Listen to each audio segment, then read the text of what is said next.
ಓಂ ಶಾಂತಿ.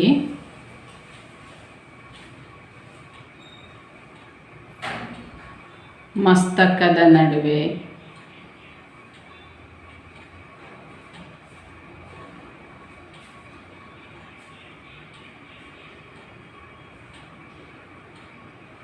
ಪ್ರಕಾಶ ಸ್ವರೂಪ ಆತ್ಮ ನಾನು.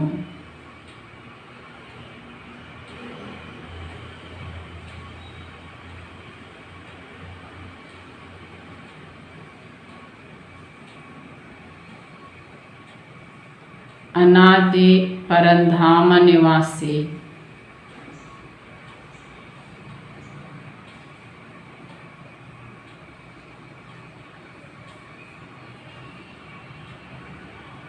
सर्वश्रेष्ठ आत्मा नानु.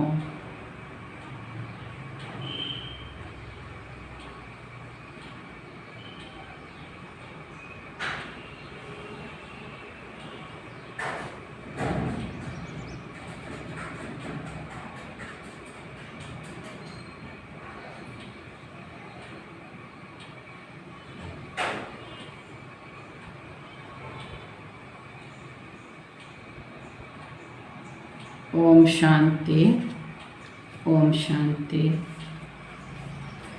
ಇಂದಿನ ಅವ್ಯಕ್ತ ಮಹಾವಾಕ್ಯದಲ್ಲಿ ಬಾಬಾ ತಿಳಿಸ್ತಾ ಇದ್ದಾರೆ, ರಾವಣನಿಂದ ದೂರ ಆಗಬೇಕು, ಬಾಬನಿಗೆ ಸಮ್ಮುಖದಲ್ಲಿ ಇರಬೇಕು.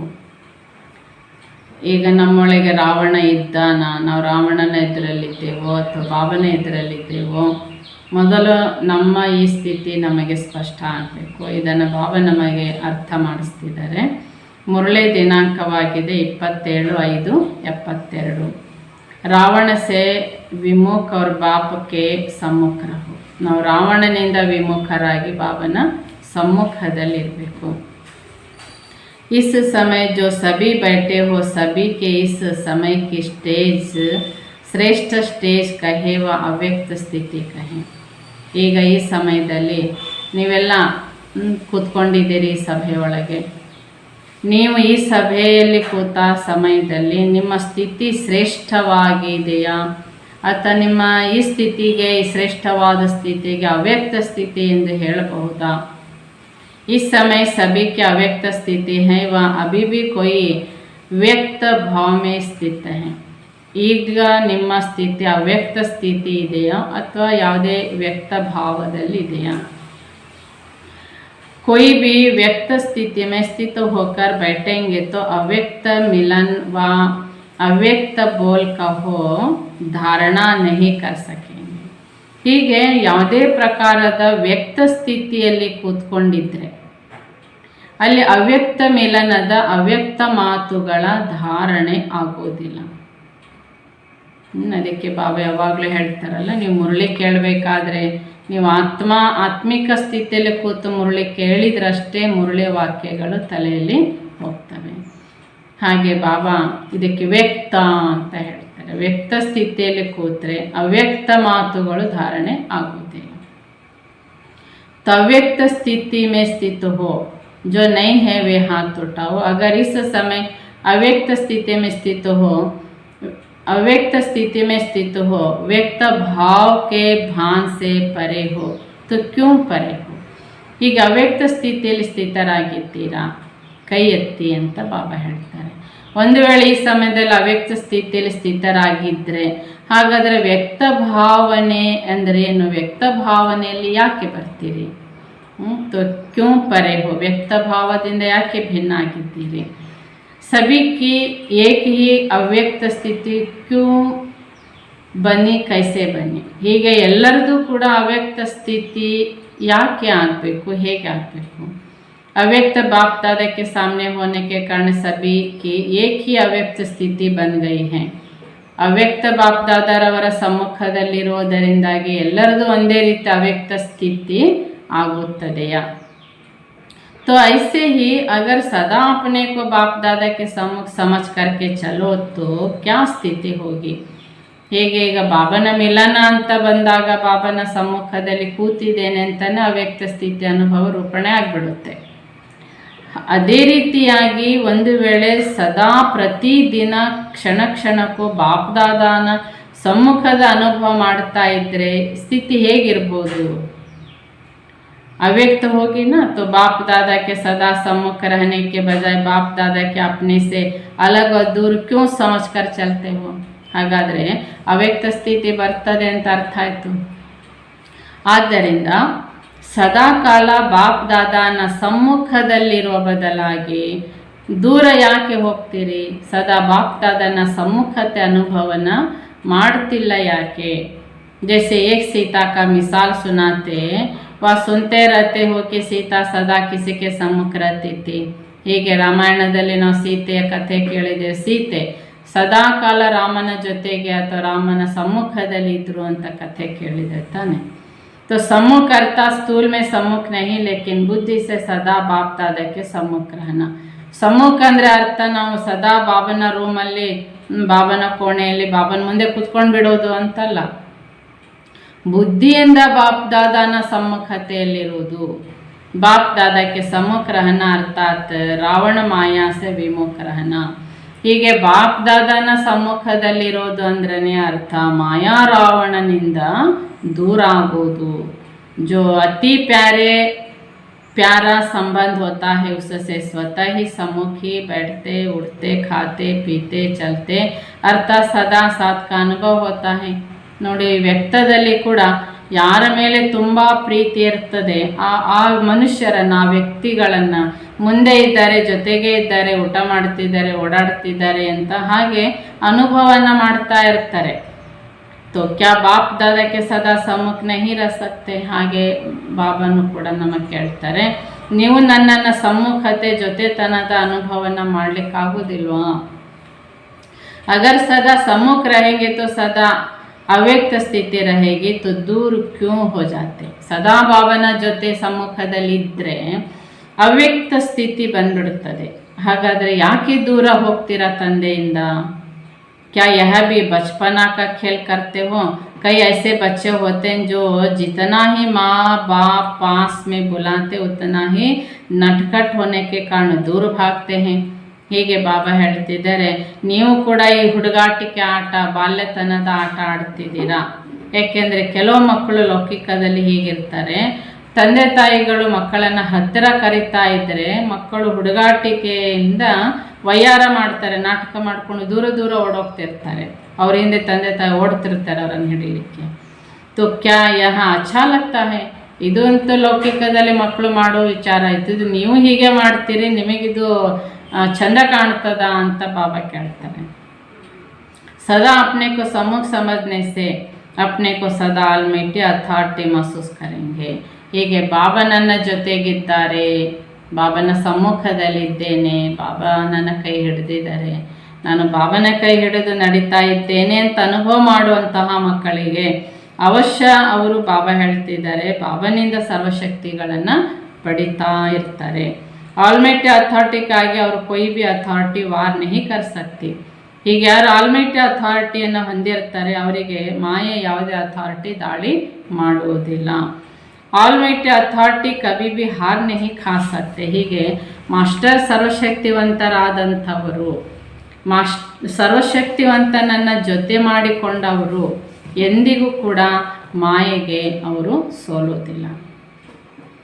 आज अल्पकाल की अथॉरिटी वाले भी कितने शक्तिशाली रहते हैं, तो ऑलमाइटी अथॉरिटी वाले तो सर्वशक्तिवान है ना. ಈಗ ಅಲ್ಪಕಾಲದ ಅಧಿಕಾರ ಅಥಾರಿಟಿ ಉಳ್ಳಂಥವ್ರು ನೋಡಿ ಎಷ್ಟು ಜೋರು ಇರ್ತಾರೆ, ಅವರ ಅಧಿಕಾರದ ನಶೆಯಲ್ಲಿ ಇರ್ತಾರೆ. ಹಾಗಾದರೆ ಸರ್ವಶಕ್ತಿವಂತನನ್ನು ಪಡೆದವರು ಎಂದರೆ ನೀವು ಮಾಸ್ಟರ್ ಸರ್ವಶಕ್ತಿವಂತರು ಕೂಡ ಬಾಬಾ ಹೇಳ್ತಾರೆ ಎಷ್ಟು ನಶೆಯಲ್ಲಿರಬೇಕು. ಸರ್ವಶಕ್ತಿವಂತಾಗಿ ಅಲ್ಪಕಾಲ ಕಿ ಶಕ್ತಿ ವಾಲೆ ಬಿ ಸಿರ್ ಝುಕಾನೆ ವಾಲೆ ಹೇ. ಸರ್ವಶಕ್ತಿವಂತನ ಸಮ್ಮುಖದಲ್ಲಿ ಅಲ್ಪಶಕ್ತಿ ಉಳ್ಳವರು ತಲೆಯನ್ನು ಬಾಗಿಸುತ್ತಾರೆ. ವಾರ್ नहीं करेंगे लेकिन फिर सिर झुकाएंगे, वार के बजाय बार बार नमस्कार करेंगे. ಹೀಗೆ ಅವರು ದಾಳಿ ಮಾಡುವುದಿಲ್ಲ, ತಲೆ ಬಾಗಿಸೋರಾಗ್ತಾರೆ. ಬಾಬಾ ಹೇಳ್ತಾರೆ ಹೀಗೆ ವಾರಕ್ಕೆ ಬಜಾಯ್ ಬಾರ್ ಬಾರ್ ನಮಸ್ಕಾರ ಕರೆಂಗೆ. ಅವರು ನಮಗೆ ದಾಳಿ ಮಾಡೋ ಬದಲಾಗಿ ನಮಗೆ ಬಾರಿ ಬಾರಿ ಅವರು ನಮಸ್ಕರಿಸುವವರಾಗುತ್ತಾರೆ. तो ऐसे अपने को ಆಲ್ಮೈಟಿ ಅಥಾರಿಟಿ समझ करके फिर हर कदम उठाते हो. ಈ ರೀತಿಯಾಗಿ ನಾವು ನಮ್ಮನ್ನು ಮಾಸ್ಟರ್ ಆಲ್ಮೈಟಿ ಅಥಾರಿಟಿ, ಮಾಸ್ಟರ್ ಸರ್ವಶಕ್ತಿವಂತ ಆತ್ಮ ನಾನು, ಹೀಗೆ ಬಾಬಾ ಹೇಳ್ತಾರೆ ಸ್ವಸ್ವರೂಪ ಸ್ವಮಾನದಲ್ಲಿ ನೀವು ಹೆಜ್ಜೆ ಎತ್ತಿಡಬೇಕು. अपने को ಆಲ್ಮೈಟಿ ಅಥಾರಿಟಿ समझना अर्थात ಆಲ್ಮೈಟಿ बाप को सदा साथ रखना है. ನಮ್ಮನ್ನು ಮಾಸ್ಟರ್ ಸರ್ವಶಕ್ತಿವಂತರು ಎಂದು ತಿಳ್ಕೊಳ್ಳೋರು ಅಂದರೆ ಸರ್ವಶಕ್ತಿವಂತ ತಂದೆಯನ್ನು ಸದಾ ಜೊತೆಗಿಟ್ಟುಕೊಂಡಿರುತ್ತಾರೆ. जैसे देखो आजकल के भक्ति मार्ग के लोगों को कौन सी ಅಥಾರಿಟಿ है.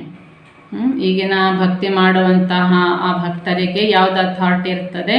ಶಾಸ್ತ್ರಕ್ಕೆ. तो उन्हों की बुद्धि में सदा ಶಾಸ್ತ್ರ ही रहेंगे ना. ಶಾಸ್ತ್ರಗಳ ಅಥಾರಿಟಿ ಇರ್ತದೆ, ಆ ಪುಸ್ತಕದಲ್ಲಿ ಹೀಗಿದೆ, ಇದರಲ್ಲಿ ಹೀಗಿದೆ ಅಂತ ಅದೇ ಬುದ್ಧಿಯಲ್ಲಿ ತುಂಬಿಕೊಂಡಿರ್ತಾರೆ. कोई भी काम करेंगे तो सामने शास्त्र ही लाएंगे, कहेंगे यहाँ जो कर्म कर रहे हैं और ಶಾಸ್ತ್ರ ಪ್ರಮಾಣ है. ಹೀಗೆ ಅವ್ರು ಯಾವುದೇ ಕೆಲಸವನ್ನು ಮಾಡಬೇಕಾದ್ರೆ ಶಾಸ್ತ್ರ ಎದುರುಗಡೆ ಇಟ್ಕೊಂಡಿರ್ತಾರೆ. ಆ ಶಾಸ್ತ್ರ ಪ್ರಮಾಣ ನಾವು ಕರ್ಮ ಮಾಡ್ತಿದ್ದೇವೆ ಅಂತ ಅಲ್ಲಿ ಶಾಸ್ತ್ರ ಪ್ರಮಾಣವನ್ನು ಮಾಡ್ತಾರೆ, ಹೇಳ್ತಾರೆ. तो जैसे शास्त्र का अथॉरिटी वालों को सदा बुद्धि में शास्त्र का आधार रहता है, अर्थात शास्त्र ही बुद्धि में रहते हैं. ಹೀಗೆ ಶಾಸ್ತ್ರಕಾರರಿಗೆ ಶಾಸ್ತ್ರವೇ ಬುದ್ಧಿಯಲ್ಲಿ ತುಂಬಿಕೊಂಡಿರ್ತದೆ. ಅದರ ಆಧಾರದಂತೆಯೇ ಅವರ ಬುದ್ಧಿ ಪ್ರತಿ ಕಾರ್ಯನೂ ಮಾಡ್ತಿರ್ತದೆ. ಅದಕ್ಕೆ ಅವ್ರಿಗೆ ಶಾಸ್ತ್ರದಂತೆಯೇ ಮಾಡ್ತಿದ್ದೇನೆ ಅನ್ನುವಂತಹ ಧೈರ್ಯ, उत्साह ಎಲ್ಲ ಇರ್ತದೆ. तो जैसे या कोई भी कार्य करते हैं तो शास्त्र का आधार होने के कारण अथॉरिटी से वही कर्म सत्य मान कर करते हैं. ಹೀಗೆ ಪ್ರತಿ ಕಾರ್ಯ ಶಾಸ್ತ್ರದಂತೆ ಮಾಡ್ತಾ ಇರೋದರಿಂದಲೇ ಶಾಸ್ತ್ರ ಸತ್ಯ ಕರ್ಮನ ಮಾಡ್ತಿದ್ದೇವೆ ಎಂದೇ ಅವರಿಗೆ ಅದರ ಬಗ್ಗೆ ಪೂರ್ಣ ನಂಬಿಕೆ ಇರ್ತದೆ. तो कितना भी आप मिटाने की कोशिश करो लेकिन अपने आधार को छोड़ते नहीं. ಹೀಗೆ ಆ ಶಾಸ್ತ್ರ ಅಲ್ಲ ಅಂತ ಮತ್ತೊಬ್ಬರು ಯಾರೇ ಎಷ್ಟೇ ಹೇಳಿ ಅದನ್ನು ಅಳಿಸುವ ಪ್ರಯತ್ನ ಮಾಡಿದರೂ ಕೂಡ ಅವರು ಎಂದಿಗೂ ಆ ಶಾಸ್ತ್ರದ ಆಧಾರಗಳನ್ನು ಬಿಡಲ್ಲ. कोई भी बात में बार बार कहेंगे कि शास्त्र के अथॉरिटी से हम बोलते हैं शास्त्र कब झूठे हो सकते हैं. ಹೀಗೆ ಅವರು ಹೇಳ್ತಾರೆ ಬಾರಿ ಬಾರಿ, ನಾವು ಏನು ಹೇಳ್ತಾ ಇದ್ದೇವೆ ಮಾಡ್ತಾ ಇದ್ದೇವೆ ಪ್ರತಿಯೊಂದು ಶಾಸ್ತ್ರದ ಅಥಾರಿಟಿಯ ಶಾಸ್ತ್ರದಲ್ಲಿ ಬರದಂತೆನೇ ಮಾಡ್ತಾ ಇದ್ದೇವೆ, ಹಾಗಾದರೆ ಶಾಸ್ತ್ರ ಸುಳ್ಳ ಅಂತ ಹೀಗೆ ವಾದ ಮಾಡ್ತಾರೆ. जो शास्त्र में है वही सत्य है, इतना अटल विश्वास रहता है. ಶಾಸ್ತ್ರದಲ್ಲಿ ಏನಿದೆ ಅದೇ ಸತ್ಯ. ಈ ರೀತಿಯಾಗಿ ಭಕ್ತರು ಅಟಲವಾದ ನಿಶ್ಚಯದಲ್ಲಿಟ್ಟು ಶಾಸ್ತ್ರ ಹೇಳಿದಂತೆಯೇ ನಡೀತಿರ್ತಾರೆ. ऐसे ही जो ऑलमाइटी बाप के अथॉरिटी है उसकी अथॉरिटी से सर्व कार्य हम करने वाले हैं. ಅದೇ ರೀತಿಯಾಗಿ ಶಿವಬಾಬಾ ಸರ್ವಶಕ್ತಿವಂತ ಆಲ್ಮೈಟಿ ಅಥಾರಿಟಿಯ ಮಕ್ಕಳು ನಾವು ಅಂದರೆ ಆಲ್ಮೈಟಿ ಅಥಾರಿಟಿಯ ಮಾರ್ಗದರ್ಶನದಂತೆ ಮಾಡುವ ಪ್ರತಿ ಕಾರ್ಯದಲ್ಲಿ ಏನಿರ್ತದೆ? ಶಕ್ತಿ ಇರ್ತದೆ. ಇತನಾ ಅಟಲ್ ನಿಶ್ಚಯ ಹೋ ಜೋ ಕೊಯ್ ಟಾಲ್ ನಾ ಸಕೆ. ಆಲ್ಮೈಟಿ ಅಥಾರಿಟಿ ತಂದೆಯ ಮಾರ್ಗದರ್ಶನದಂತೆ ನಾನು ಸೇವೆ ಮಾಡ್ತಿದ್ದೇನೆ, ನನ್ನ ಆತ್ಮ ಮಾಸ್ಟರ್ ಆಲ್ಮೈಟಿ ಅಥಾರಿಟಿ ಇಷ್ಟು ಅಟಲವಾದ ನಿಶ್ಚಯದಲ್ಲಿ ನೀವು ಸೇವೆ ಮಾಡ್ತಾ ಇದ್ದೀರಿ, ಪುರುಷಾರ್ಥ ಮಾಡ್ತಿದ್ದೀರಿ ಅಂದರೆ ಇದನ್ನು ಯಾರೂ ನಮಗೆ ತಪ್ಪಿಸಲಿಕ್ಕೆ ಸಾಧ್ಯ ಇಲ್ಲ. ಐಸಾ ಅಟಲ್ ನಿಶ್ಚಯ ಹೇ. ಈ ಪ್ರಕಾರವಾಗಿ ಆಲ್ಮೈಟಿ ಅಥಾರಿಟಿ ತಂದೆಯ ಮೇಲೆ ನಿಶ್ಚಯ ಅಟಲವಾಗಿದೆಯಾ? सदा अपनी अथॉरिटी भी याद रहे कि दूसरे के अथॉरिटी को देखते हुए अपनी अथॉरिटी भूल जाते हैं. ಹೀಗೆ ಸದಾ ಕಾಲ ನಮ್ಮ ಅಥಾರಿಟಿ ಏನಿದೆ, ನನಗೇನು ಸಿಕ್ಕಿದೆ ಇದನ್ನು ನಾವು ನೆನ್ಪಿಟ್ಕೊಳ್ಬೇಕು. ಆದರೆ ನಮ್ಮದನ್ನು ಮರಿತೇವೆ, ಬೇರೆಯವರ ಅಥಾರಿಟಿಯನ್ನು ನೋಡ್ತಿರ್ತೇವೆ. ಬೇರೆಯವರದನ್ನು ನೋಡ್ತಾ ನನಗೇನು ಅದಕ್ಕೆ ಅಧಿಕಾರ ಸಿಕ್ಕಿದೆ, ನಾನೇನು ಸ್ವತಂತ್ರತೆ ಪಡೆದಿದ್ದೇನೆ, ನಾನ್ಯಾವ ಭಾಗ್ಯ ಪಡೆದಿದ್ದೇನೆ, ಇದನ್ನು ಮಕ್ಕಳು ಮರೆತು ಬಿಡ್ತಾರೆ. सभी से श्रेष्ठ अथॉरिटी के आधार पर चलने वाले होना. ಈಗ ನಾವು ಶ್ರೇಷ್ಠಾತಿ ಶ್ರೇಷ್ಠ ತಂದೆಯ ಅಥಾರಿಟಿಯ ಆಧಾರದಂತೆ ನಡೆಯೋರು. ಇಲ್ಲಿ ಯಾವುದೇ ಮನುಷ್ಯರು ಬರೆದಿಟ್ಟಿರುವ ಕತೆ, ಪುಸ್ತಕ, ಪುರಾಣ, ಶಾಸ್ತ್ರಗಳು ಎಲ್ಲ ಮನುಷ್ಯರು ಬರೆದಿದ್ದಲ್ಲ. ಹೀಗೆ ಶಾಸ್ತ್ರ ಆಧಾರದಂತೆಯೇ ಅಂತಲೇ ಅವ್ರು ನಡೀತಾ ಇದ್ರು, ಅದು ಮನುಷ್ಯರು ಬರೆದಿರೋದೆ. ಆದರೆ ನಾವು ಸ್ವಯಂ ಸರ್ವಶಕ್ತಿವಂತ ತಂದೆಯ ಅಥಾರಿಟಿಯಲ್ಲಿದ್ದೇವೆ. अगर सदा ये अथॉरिटी याद रखो तो पुरुषार्थ में कभी भी मुश्किल मार्ग का अनुभव नहीं करेंगे. ಹೀಗೆ ಸದಾ ಈ ಅಥಾರಿಟಿಯನ್ನು ನೆನಪಿಟ್ಟುಕೊಂಡು ನಾವು ಸಾಕ್ತಾ ಇದ್ದರೆ ಎಂದಿಗೂ ನಮಗೆ ಪುರುಷಾರ್ಥ ಕಷ್ಟ ಅಂತ ಅನಿಸಿಕೆ ಬರಲ್ಲ.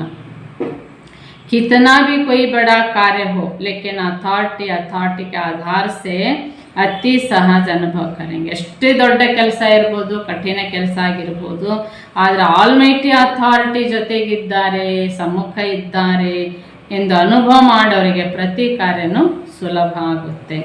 कोई भी कर्म करने के पहले अथॉरिटी को सामने रखने से बहुत सहज जज कर सकते हैं.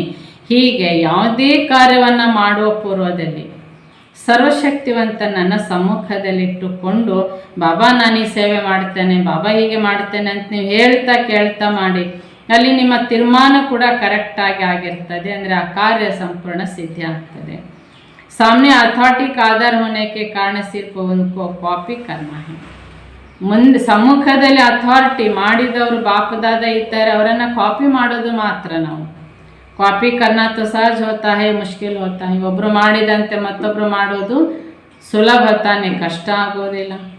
ಅದಕ್ಕೆ ಸುಲಭನೋ ಕಷ್ಟನೋ ಅಂತ ಬಾಬಾ ಕೇಳ್ತಾರೆ. ಹಾವಾನ ಉಸ್ಕಾ ಜವಾಬ್ ಅಥಾರಿಟಿ ಕೋ ಸಾಮ್ನೆ ರಖನೆ ಸೆ ಆಟೋಮೆಟಿಕಲಿ ಆಪ್ಕೋ ಆ ಜಾಯೇಗಾ. ಒಬ್ಬರು ಮಾಡಿದಂತೆ ಮತ್ತೊಬ್ಬರು ಕಾಪಿ ಮಾಡೋದು ಸುಲಭನೋ ಕಷ್ಟನೋ, ಇದನ್ನು ಆಲ್ಮೈಟಿ ಅಥಾರಿಟಿ ತಂದೆಯನ್ನು ಸಮ್ಮುಖದಲ್ಲಿ ಇಟ್ಟುಕೊಂಡು ಪ್ರಶ್ನೆ ಮಾಡಿಕೊಳ್ಳಿ. ಬಾಪ್ದಾದ ಮಾಡಿದ ಹಾಗೆ ಮಾಡಲಿಕ್ಕೆ ನನಗೆ ಕಷ್ಟನೋ ಸುಲಭನೋ? ಸುಲಭ ಅಂದರೆ ಆಟೋಮೆಟಿಕಲಿ ಆ ಸೇವೆ ನಡೀತದೆ. जैसे आजकल साइंस ने भी ऐसे मिशनरी तैयार किए हैं जो कोई भी क्वेश्चंस डालो तो उसका उत्तर सहज ही मिल जाता है. बाबा ಮುಂದೆ ಇಂಥ ಮಿಷನ್ಗಳು ಬರ್ತವೆ ಅಂತ ಬಾಬನಿಗೆ ಗೊತ್ತಿತ್ತು. ಈಗ ನಾವು ನೋಡ್ತೇವೆ ನೋಡಿ, ಕಂಪ್ಯೂಟ್ರ್ನಲ್ಲಿ ಏನೇ ಪ್ರಶ್ನೆ ಇರಲಿ, ಪ್ರಶ್ನೆ ಅದಕ್ಕೆ ಹಾಕಿದರೆ ಎಷ್ಟು ಕಠಿಣ ಪ್ರಶ್ನೆಗೂ ಅದು ಉತ್ತರ ನಮಗೆ ಹೇಳ್ತದೆ. मशीन अल्वा, तो मशीनरी द्वारा प्रश्न का उत्तर निकला जाता है तो दिमाग चलाने से छूट जाते हैं. ಒಂದು ಮೆಷಿನ್ನಲ್ಲಿ ಆ ಪ್ರಶ್ನೆ ಇಟ್ಟಾಗ, ಅಂದರೆ ಕಂಪ್ಯೂಟ್ರಿಗೆ ಆ ಪ್ರಶ್ನೆಯನ್ನು ಕೊಟ್ಟಾಗ ಅದು ಉತ್ತರ ಕೊಡ್ತದೆ. ಅದು ಉತ್ತರ ಕೊಡುತ್ತೆ ಎಂದಾಗ ತನ್ನ ಬುದ್ಧಿಯನ್ನು ಉಪಯೋಗಿಸ್ಕೊಳ್ಳುವುದರಿಂದ ಮುಕ್ತರಾಗಿಬಿಡ್ತಾರೆ. तो ऐसे ही ऑलमाइटी अथॉरिटी को सामने रखने से जो भी प्रश्न करेंगे उनका उत्तर प्रैक्टिकल में आपको सहज ही मिल जाएगा. ಅದೇ ರೀತಿಯಾಗಿ ಆಲ್ಮೈಟಿ ಅಥಾರಿಟಿ ತಂದೆಯನ್ನು ಸಮ್ಮುಖದಲ್ಲಿಟ್ಟುಕೊಳ್ಳುವುದರಿಂದ ಯಾವುದೇ ಪ್ರಕಾರದ ಪ್ರಶ್ನೆ ನಮಗೆ ಪ್ರಾಕ್ಟಿಕಲಿ ಸಹಜ ಮಾಡಿಬಿಡುತ್ತದೆ. सहज मार्ग अनुभव होता है. ऐसे सहज और श्रेष्ठ आधार मिलते हुए भी अगर कोई उस आधार का लाभ नहीं उठाते तो उसको क्या कहेंगे? ಹೀಗೆ ಸುಲಭವಾಗಿ ಸಹಾಯ ಅನುಭವ ಆಗುತ್ತೆ ಎಂದಾಗ ಇಷ್ಟು ಶ್ರೇಷ್ಠವಾದ ಆಧಾರ ಮಕ್ಕಳು ಅನುಭವ ಮಾಡಲ್ಲ, ಲಾಭ ತಗೊಳ್ಳೋದಿಲ್ಲ ಎಂದರೆ ಇವರಿಗೇನಂತ ಹೇಳೋದು? ಅಂದರೆ ಅಪ್ನಿ ಕಮ್ಜೋರಿ. ಎದುರುಗಡೆ ಇದ್ದಾರೆ, ಅವರಿಂದ ಸಹಾಯ ಸಿಗುತ್ತೆ, ಆ ಪ್ರಶ್ನೆಗೆ ಉತ್ತರ ಹೇಗೆ ಒಂದು ಕಂಪ್ಯೂಟರ್ ಕೊಡ್ತದೆ, ಹಾಗೆ ಪರಮಾತ್ಮ ಸರ್ವಶಕ್ತಿವಂತ ಸಮ್ಮುಖ ಇದ್ದಾರೆ, ಜೊತೆಗಿದ್ದಾರೆ, ಅವರಿಂದ ನನಗೆ ಸುಲಭವಾಗಿ ಎಲ್ಲ ಸಹಾಯ ಸಿಗುತ್ತೆ ಅಂತ ಅನುಭವ ಮಾಡಲ್ಲ ಅಂದರೆ ಇದು ಅವರದೇ ದುರ್ಬಲತೆ. तो कमज़ोर आत्मा बनने के बजाय शक्तिशाली आत्मा बनो तो बनाओ. ಹೀಗೆ ನಾವು ದುರ್ಬಲ ಆತ್ಮಗಳಾಗುವ ಬದಲಾಗಿ ಶಕ್ತಿಶಾಲಿ ಆತ್ಮಗಳಾದರೆ अन्यರಿಗೂ ಮಾಡ್ಬೋದು. अपने ऑलमाइटी अथॉरिटी समझने से 3 मुख्य बातें ऑटोमेटिकली अपने में धारणा हो जाएगी. ನಮ್ಮನ್ನು ಮಾಸ್ಟರ್ ಆಲ್ಮೈಟಿ ಅಥಾರಿಟಿ ಎಂದು ತಿಳ್ಕೊಳ್ಳೋದರಿಂದ ಮುಖ್ಯವಾಗಿ 3 ಮಾತುಗಳು ಆಟೋಮೆಟಿಕಲಿ ಧಾರಣೆ ಆಗುತ್ತವೆ. ವತ್ತೀನ್ ಬಾತೆ ಕೋನ್ಸಿ, ಆ 3 ಮಾತುಗಳು ಯಾವುದು ಅಂತ ಕೇಳ್ತಾರೆ. ನಮ್ಮನ್ನೇನು ತಿಳ್ಕೊಳ್ಬೇಕು? ಮಾಸ್ಟರ್ ಆಲ್ಮೈಟಿ ಅಥಾರಿಟಿ ತಂದೆ ಸಮ್ಮುಖ ಇದ್ದಾರೆ. ಹೀಗೆ ತಿಳ್ಕೊಂಡು ಪುರುಷಾರ್ಥ ಮಾಡೋರಿಗೆ ಏನು ರಿಸಲ್ಟ್ ಸಿಗ್ತದೆ? बुद्धि के ड्रिल करने से सुना हुआ ज्ञान दोहराते हो यह भी अच्छा है. ಹೇಗೆ ಬಾಬು ಬುದ್ಧಿಗೆ ಡ್ರಿಲ್ ಕಲಿಸಿದ್ದಾರೆ ತಾನೆ, ಪಂಚಸ್ವರೂಪ, 4 ಧಾಮ್ ಎಲ್ಲ. ಈ ಪ್ರಕಾರವಾಗಿ ನೀವು ಡ್ರಿಲ್ ಮಾಡುವುದರಿಂದ ಬುದ್ಧಿಯಲ್ಲಿ ಏನಾಗುತ್ತೆ? ಜ್ಞಾನ ಸಂಪೂರ್ಣ ನೆನಪು ಬರ್ತದೆ. ಇದು ಈ ಪ್ರಕಾರದ ಬುದ್ಧಿಗೆ ಡ್ರಿಲ್ ಮಾಡಿಸೋದು ಒಳ್ಳೆಯದು ತಾನೆ. इससे भी शक्ति बढ़ती है। कोई भी अथॉरिटी वाले होते, साधारण अथॉरिटी वालों में ಈ 3 ಬಾತೆ ಹೋತಿ हैं। ಹೀಗೆ ಈ ಡ್ರಿಲ್ ಮಾಡುವುದರಿಂದಲೂ ಸಹ ಆತ್ಮದಲ್ಲಿ ಶಕ್ತಿ ವೃದ್ಧಿ ಆಗುತ್ತೆ. ಯಾವುದೇ ಅಥಾರಿಟಿ ಆಗಿರ್ಬೋದು, ಆದರೆ ಸಾಧಾರಣ ಅಥಾರಿಟಿ ಅವರ ಸಮ್ಮುಖದಲ್ಲಿ ಬಾಬಾ ಹೇಳ್ತಿದ್ದಾರೆ ಈ ಮಾತುಗಳು ನಡೆಯಲ್ಲ. ये 3 बातें होती, एक निश्चय, दूसरा नशा और तीसरा निर्भयता. ಆಲ್ಮೈಟಿ ಅಥಾರಿಟಿ ಸಮ್ಮುಖದಲ್ಲಿರುವಂತಹ ಮಕ್ಕಳಲ್ಲಿ ಅತಿ ಮುಖ್ಯವಾಗಿ ಈ 3 ಮಾತುಗಳಿರ್ತವೆ. ಒಂದು ನಿಶ್ಚಯ ಇರುತ್ತೆ, ಎರಡನೇದಾಗಿ ನಶೆ ಇರುತ್ತೆ, ಮೂರನೇದಾಗಿ ನಿರ್ಭಯತೆ ಇರುತ್ತೆ. ये 3 बातें अथॉरिटी वाले रॉन्ग होते भी, अयथार्थ होते भी कितना दृढ़ निश्चय बुद्धि होकर बोलते व चलते हैं, जितना ही निश्चय होगा उतना निर्भय होकर ನಶೆ ಮೇ ಬೋಲ್ತೆ हैं.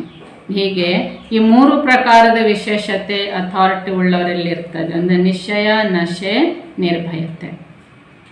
ಈ 3 ಅಥಾರಿಟಿ ಉಳ್ಳಂಥವರಿಗೆ ತಪ್ಪು ನಡೀತಾ ಇದ್ರೂ, ಅಯಥಾರ್ಥತೆ ಆಗ್ತಾ ಇದ್ರೂ ದೃಢ ನಿಶ್ಚಯ ಬುದ್ಧಿಯಿಂದ ಮಾತಾಡುವ ಕಾರಣದಿಂದ, ಆ ನಿಶ್ಚಯದಲ್ಲಿ ಇರೋದರಿಂದ ಅವರು ನಿರ್ಭಯ ಮತ್ತು ನಶೆಯಿಂದ ಹೇಳ್ತಿರ್ತಾರೆ.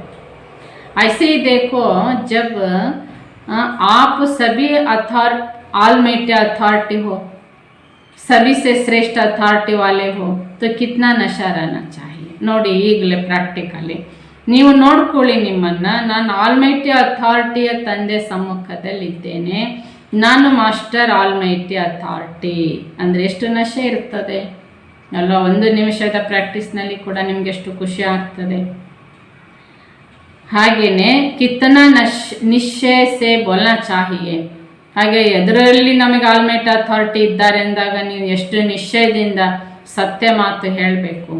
और फिर निर्भयता भी चाहिए. कोई भी किसी भी रीति से हार खिलाने की कोशिश करे, लेकिन निर्भय निश्चय नशे के आधार पर कब हार खा सकेंगे. ಹೀಗೆ ಬಾಬಾ ಪ್ರಶ್ನೆ ಮಾಡ್ತಿದ್ದಾರೆ.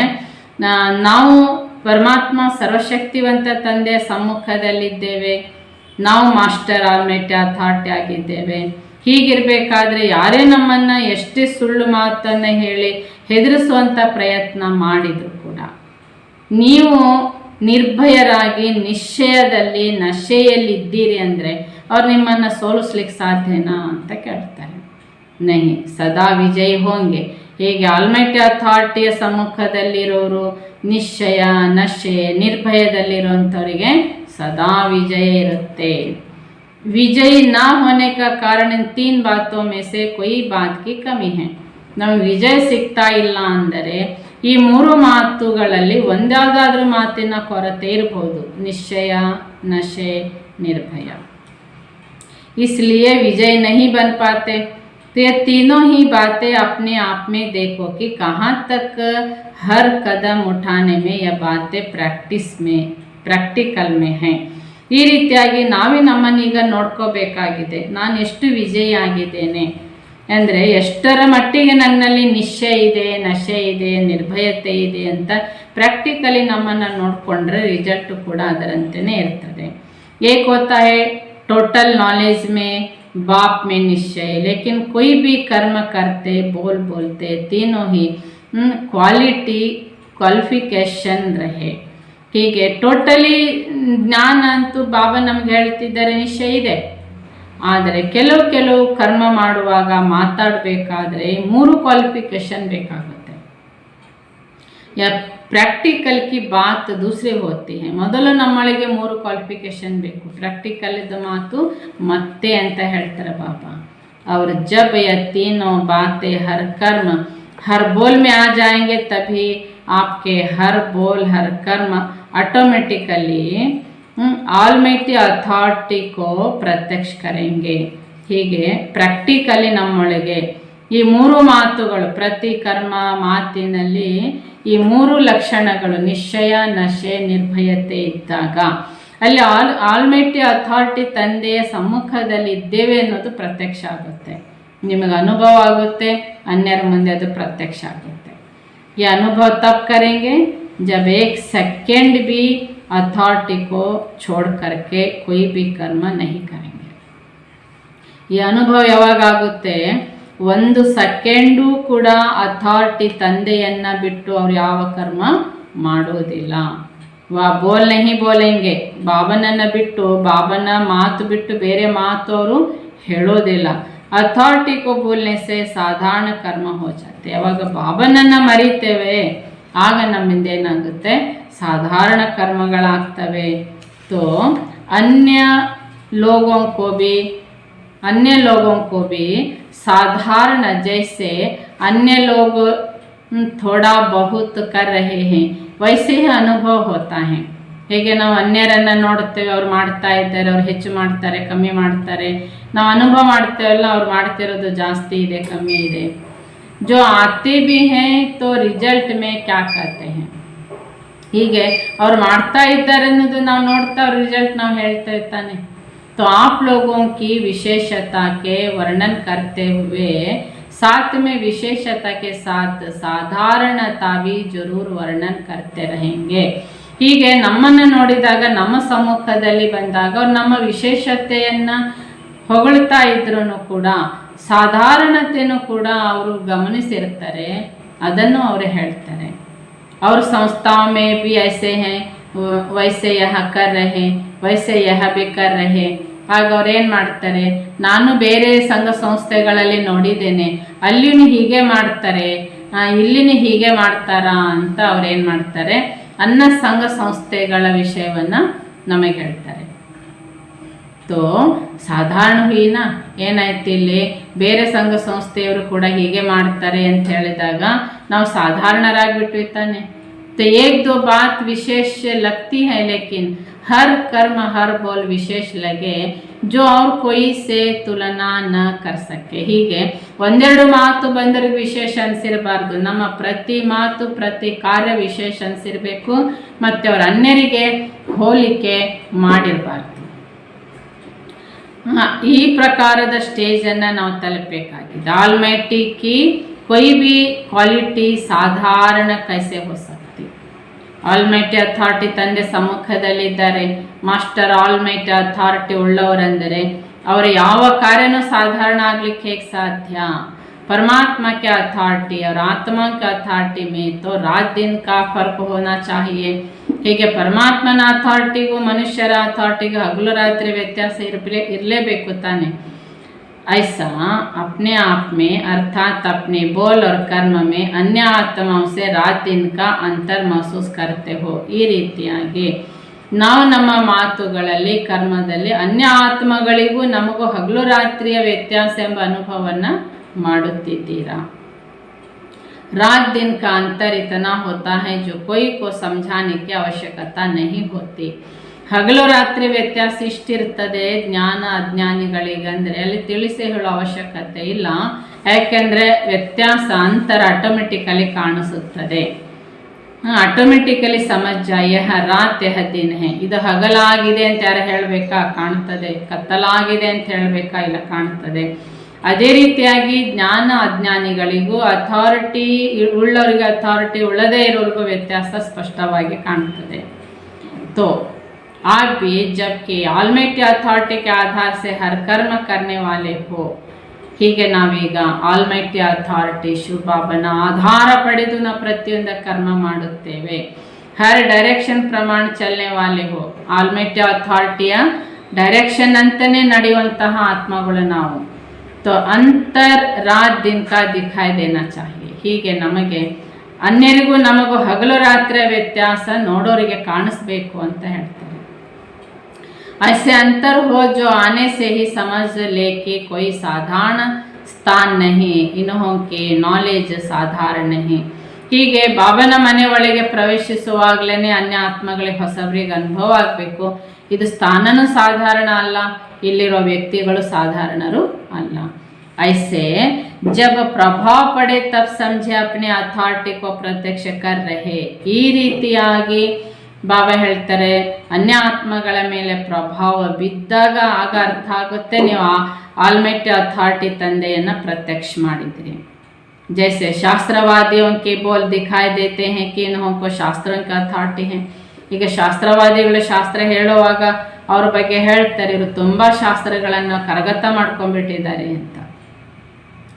ವೈಸೆ ಆಪ್ಕೆ ಹರ್ ಬೋಲ್ ಸೆ ಅಥಾರಿಟಿ ಪ್ರಸಿದ್ಧಿ ಹೋನಿ ಚಾಹಿ. ಅದೇ ರೀತಿಯಾಗಿ ಮಕ್ಕಳ ಮಾತಿನಲ್ಲಿ ಪರಮಾತ್ಮನ ಜ್ಞಾನ ಇವ್ರು ಹೇಳ್ತಿರೋದು, ಇವ್ರು ಕಲ್ತಿರೋದು ಪರಮಾತ್ಮನಿಂದ, ಸರ್ವಶಕ್ತಿವಂತನಿಂದ ಎಂಬುದು ಪ್ರಸಿದ್ಧಿ ಆಗಬೇಕಾಗಿದೆ.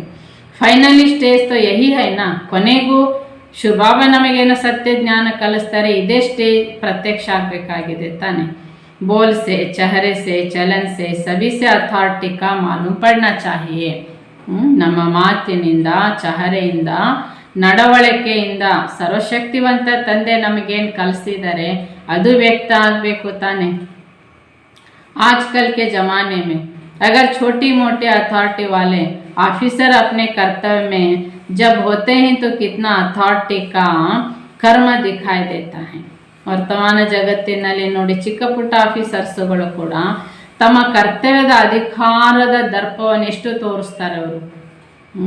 ನಶಾ रहता है, ನಮಗೆ ಅಧಿಕಾರ ಇದೆ ಅಂತ ನಶೆ ಇರ್ತದೆ ಅವರಿಗೆ. ತುಸಿ ನಶೆ ಸೆ ಹರ್ ಕರ್ಮ ಕರ್ತೆ हैं वे हद के ಶಾಸ್ತ್ರೋं के ಅಥಾರಿಟಿ है. ಆ ನಶೆಯಿಂದಲೇ ಅವರು ಪ್ರತಿಯೊಂದು ಕರ್ಮ ಮಾಡ್ತಾ ಇರ್ತಾರೆ. ಅದೇ ರೀತಿಯಾಗಿ ಶಾಸ್ತ್ರವಾದಿಗಳು ಕೂಡ ಇಷ್ಟು ಶಾಸ್ತ್ರಗಳನ್ನು ಓದಿದ್ದೇವೆ ಎಂಬ ನಶೆ ಅಥಾರಿಟಿಯಲ್ಲಿ ಇರ್ತದೆ. ಯೇ ಹೇ ಅಲೌಕಿಕ ಅವಿನಾಶ ಅಥಾರಿಟಿ. ಆದರೆ ನಮಗೆ ಬಾಬಾ ಕಲಿಸ್ತಾ ಇರೋದು ಅಲೌಕಿಕವಾದ ಅವಿನಾಶ ಅಥಾರಿಟಿ ಆಗಿದೆ. अच्छा, ऐसे अथॉरिटी बाप के सम्मुख ಅಥಾರಿಟಿ ಸೆ ಚಲನೆ ವಾಲೆ ಆತ್ಮಕ್ಕೆ ನಮಸ್ತೆ. ಈ ಪ್ರಕಾರವಾಗಿ ಅಥಾರಿಟಿ ತಂದೆ ಸಮ್ಮುಖದಲ್ಲಿದ್ದು ಅಥಾರಿಟಿಯಿಂದ ನಡೆಯುವಂತಹ ಮಕ್ಕಳಿಗೆ ನಮಸ್ತೆ. ಸರ್ವಶಕ್ತಿವಂತ ತಂದೆಗೆ ಮಾಸ್ಟರ್ ಸರ್ವಶಕ್ತಿವಂತ ಆತ್ಮಗಳ ನೆನಪು, ಪ್ರೀತಿ ಹಾಗೂ ನಮಸ್ತೆ ನಮಸ್ತೆ ನಮಸ್ತೆ. ಹೀಗೆ ಬಾಬಾ ನಮಗೆ ಮುರಳಿಯ ಸಾರಾಂಶ ಏನು ಹೇಳ್ತಿದ್ದಾರೆ, ರಾವಣನಿಂದ ವಿಮುಖರಾಗಿ ಬಾಬನಿಗೆ ನಾವು ಸಮ್ಮುಖದಲ್ಲಿ ಇರಬೇಕು. ಹಾಗಂತ ಹೇಳಿ ನಾವು ಜೀವನ, ವ್ಯವಹಾರ, ಕೆಲಸ ಕಾರ್ಯಗಳೆಲ್ಲ ಬಿಟ್ಟು ಸದಾ ಬಾಬನ ರೂಮಲ್ಲಿ ಬಾಬನ ಮುಂದೆ ಕೂತಿರಬೇಕು ಅಂದರೆ ಸಮ್ಮುಖದಲ್ಲಿ ಕೂತಿದ್ದೇವೆ ಅಂತ ಅರ್ಥ ಹಾಗೆ ಬರಲ್ಲ. ಬಾಬಾ ನಮಗೇನು ಹೇಳ್ತಾ ಇದ್ದಾರೆ, ಸರ್ವಶಕ್ತಿವಂತ ಬಾಬನನ್ನು ಬುದ್ಧಿಯಲ್ಲಿ ಸಮ್ಮುಖದಲ್ಲಿ ಸಮ್ಮುಖದಲ್ಲಿರುವ ಅನುಭವ ಮಾಡಬೇಕು ಬುದ್ಧಿಯಿಂದ. ಸರ್ವಶಕ್ತಿವಂತ ತಂದೆ ನನ್ನ ಕೈ ಹಿಡಿದಿದ್ದಾರೆ, ಸರ್ವಶಕ್ತಿವಂತ ತಂದೆ ನನ್ನ ಜೊತೆಯಲ್ಲಿದ್ದಾರೆ, ಸರ್ವಶಕ್ತಿವಂತ ತಂದೆಯ ಸಮ್ಮುಖದಲ್ಲಿದ್ದೇನೆ ಅಂತ ಅನುಭವ ಮಾಡ್ತಾ ಮಾಡ್ತಾ ನಾವು ಆತ್ಮ ಮಾಸ್ಟರ್ ಸರ್ವಶಕ್ತಿವಂತರಾಗಬೇಕು. ಏಕೆಂದರೆ ಪ್ರಪಂಚಕ್ಕೆ ಪರಮಾತ್ಮ ತಂದೆಯನ್ನು ಮಾತಿನಿಂದ, ಚಹರೆಯಿಂದ, ನಡವಳಿಕೆಯಿಂದ ಅಥವಾ ಸಂಸ್ಕಾರದಿಂದ ಪ್ರತ್ಯಕ್ಷಗೊಳಿಸಬೇಕಾಗಿದೆ. ಅದಕ್ಕೆ ಬಾಬಾ ಸಮ್ಮುಖದಲ್ಲಿ ಇದ್ದಾರೆ ಎಂದಾಗ ಉದಾಹರಣೆ ಬಾಬಾ 2-3 ಹೇಳಿದರು. ಆಫೀಸರ್ಸ್ಗಳು, ಅಧಿಕಾರದಲ್ಲಿರೋರು, ಅಥಾರಿಟಿಯಲ್ಲಿರೋರು ಹೇಗಿರ್ತಾರೆ, ಅದೇ ರೀತಿಯಾಗಿ ಶಾಸ್ತ್ರವಾದಿಗಳು ಶಾಸ್ತ್ರ ಓದಿ ಅದನ್ನು ಹೇಳಬೇಕಾದ್ರೆ ಎಷ್ಟು ಅಥಾರಿಟಿಯಲ್ಲಿ ಹೇಳ್ತಾರೆ. ಹಾಗೆ ಬಾಬಾ ಸೀತೆ ಉದಾಹರಣೆ ಕೊಟ್ಟರು. ಸೀತೆ ಸದಾ ರಾಮನ ಸಮ್ಮುಖದಲ್ಲಿ, ಅಂದರೆ ಸಮ್ಮುಖದಲ್ಲಿ ಕೂತಿರ್ತಿದ್ಲು ಅಂತ ಅರ್ಥ ಅಲ್ಲ, ಸದಾ ಬುದ್ಧಿಯಲ್ಲಿ ರಾಮ ಸಮ್ಮುಖದಲ್ಲಿರೋ ಅನುಭವನ ಮಾಡ್ತಾ ಇದ್ರು. ಅದಕ್ಕೆ ಅಥಾರಿಟಿ ಇತ್ತು, ನಶೆ ಇತ್ತು, ಖುಷಿ ಇತ್ತು, ನಿರ್ಭಯತೆ ಇತ್ತು. ಹಾಗೆ ಬಾಬಾ ನಮಗೂ ಮಕ್ಕಳಿಗೆ ಸಮ್ಮುಖದಲ್ಲಿ ಇದ್ದಾರೆ ಎಂದು ಅನುಭವ ಮಾಡುವುದು ಈ ಒಂದು ಜನ್ಮ ಮಾತ್ರ. ಇಲ್ಲಿಯೇ ನಾವು ಆತ್ಮ ಈಗ ಆ ನಶೆ, ಖುಷಿ, ನಿರ್ಭಯತೆಯಿಂದ ಇರಬೇಕು, ನಿಶ್ಚಿಂತವಾಗಿರಬೇಕಂದ್ರೆ ನಮ್ಮ ಎಲ್ಲ ಜವಾಬ್ದಾರಿಗೆ ಬಾಬನಿಗೆ ಅರ್ಪಿಸಿ ನಾವು ನಿಶ್ಚಿಂತ ಅಂದರೆ ಬಾಬನ ಅಥಾರಿಟಿಯಲ್ಲಿರುವಂತಹ ಅನುಭವ ನಾವು ಮಾಡ್ತಾ ಇದ್ದರೆ ಖಂಡಿತ ವಿಜಯ ಆಗ್ಲಿಕ್ಕೆ ಸಾಧ್ಯ ಇಲ್ಲ, ಮಾತೇ ಇಲ್ಲ. ಯಾಕೆಂದರೆ ನಿಮಗೆ ನಶೆ ಇದೆ, ನಿಶ್ಚಯ ಇದೆ, ನಿರ್ಭಯ ಇದೆ, ಬಾಬಾ ಸಮ್ಮುಖದಲ್ಲಿ ಇದ್ದಾರೆ ಅನ್ನೋದಕ್ಕಾಗಿ. ಹಾಗೆ ನೀವು ಮಕ್ಕಳು ಸದಾ ವಿಜಯಿಗಳು ಖಂಡಿತ ಆಗ್ತೀರಿ ಅಂತ ಹೇಳ್ತಾರೆ. ಇದಕ್ಕೆ ಹೇಳಾಗುತ್ತೆ ಸಮ್ಮುಖತೆ ಅನುಭವನ ಹಗಲಿಡೀ ನೀವು ಮಾಡ್ತಾ ಇದ್ದರೆ ಎಷ್ಟು ಅನುಭವ ಆಗ್ತದೆ. ಈಗ ಉದಾಹರಣೆಗೆ ಬಾಬಾ ಹೇಳ್ತಾರೆ, ಈಗ ಬಾಬನ ಮಿಲನ ಇದೆ, ಬಾಬಾ ಇವತ್ತು ಬರ್ತಾರೆ ಅಂದಾಗ ನಾವು ಸಮ್ಮುಖತೆ ಅನುಭವ ಹಗಲಿಡೀ ಮಾಡ್ತಾ ಇರ್ತೇವೆ. ಸಾಯಂಕಾಲ ಬಾಬಾ ಬರುವಾಗ ಬಾಬಾ ಬರ್ತಾರೆ ಎಂದು ಸಮ್ಮುಖತೆ ಕೂತ್ಕೊಂಡು ಅನುಭವ ಮಾಡ್ತಾ ಇರ್ತೇವೆ. ಒಂದು ದಿನದ ಪುರುಷಾರ್ಥ ಹೀಗೆ. ಹಾಗೆ ಪ್ರತಿದಿನನೂ ಬಾಬಾ ಸಮ್ಮುಖದಲ್ಲಿದ್ದಾರೆ, ಪ್ರತಿ ಕ್ಷಣ ಪ್ರತಿ ಸೆಕೆಂಡ್ ಬಾಬಾ ಸಮ್ಮುಖದಲ್ಲಿದ್ದಾರೆ ಅಂತ ಅನುಭವ ಮಾಡ್ತಾ ಹೋದರೆ ಯಾವ ಸ್ಥಿತಿ ತಲುಪೋದು, ಅವ್ಯಕ್ತ ಸ್ಥಿತಿ ತಲುಪ್ತೀರಾ ಅಂತ ಬಾಬಾ ಸುಲಭ ಉದಾಹರಣೆ ಇಟ್ಟಿದ್ದಾರೆ. ಹೀಗೆ ನಾವು ಅವ್ಯಕ್ತ ಸ್ಥಿತಿಯನ್ನು ತಲುಪಬೇಕು. ಅವ್ಯಕ್ತ ಸ್ಥಿತಿಯಿಂದ ಸೇವೆ ಮಾಡಬೇಕು ಅಂದರೆ ಬಾಬಾ ಯುಕ್ತಿ ಕೊಟ್ಟಿದ್ದಾರೆ. ಬಾಪ್ ದಾದಾ ಆಲ್ಮೈಟಿ ಅಥಾರಿಟಿ ಸಮ್ಮುಖದಲ್ಲಿ ಜೊತೆಯಲ್ಲಿದ್ದಾರೆ ಅಂತ ಅನುಭವ ಮಾಡಬೇಕು. ಅಚ್ಚಾ, ಓಂ ಶಾಂತಿ, ಓಂ ಶಾಂತಿ. ಈಗ ನಾವು ಅನುಭವ ಮಾಡೋಣ. ಆಲ್ಮೈಟಿ ಅಥಾರಿಟಿ ಬಾಪ್ ದಾದಾ ನನ್ನ ಸಮ್ಮುಖದಲ್ಲಿದ್ದಾರೆ, ಅವರ ಸಮ್ಮುಖದಲ್ಲಿ ನಾನಿದ್ದೇನೆ.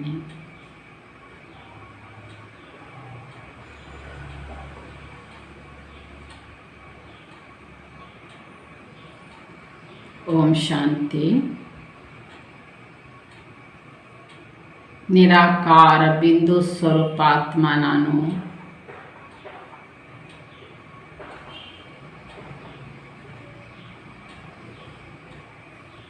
ನಿರಾಕಾರ ಬಿಂದು ಸ್ವರೂಪಾತ್ಮ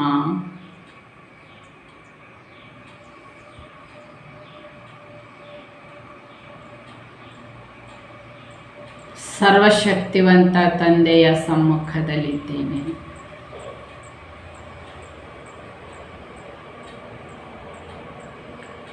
ಸರ್ವಶಕ್ತಿವಂತ ತಂದೆಯ ಸರ್ವಶಕ್ತಿಗಳು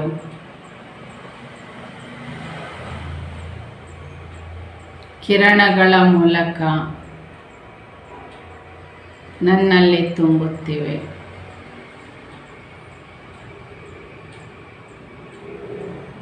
ಸರ್ವಶಕ್ತಿವಂತ ತಂದೆಯ ಸಮ್ಮುಖದಲ್ಲಿರುವ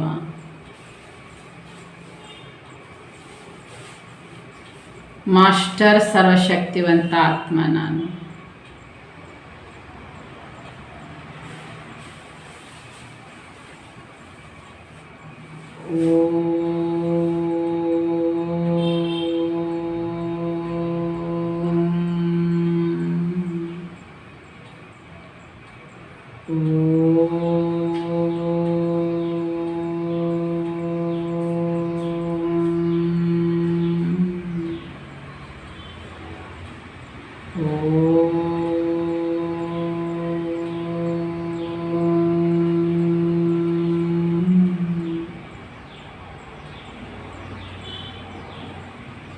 ಓಂ ಶಾಂತಿ, ಓಂ ಶಾಂತಿ.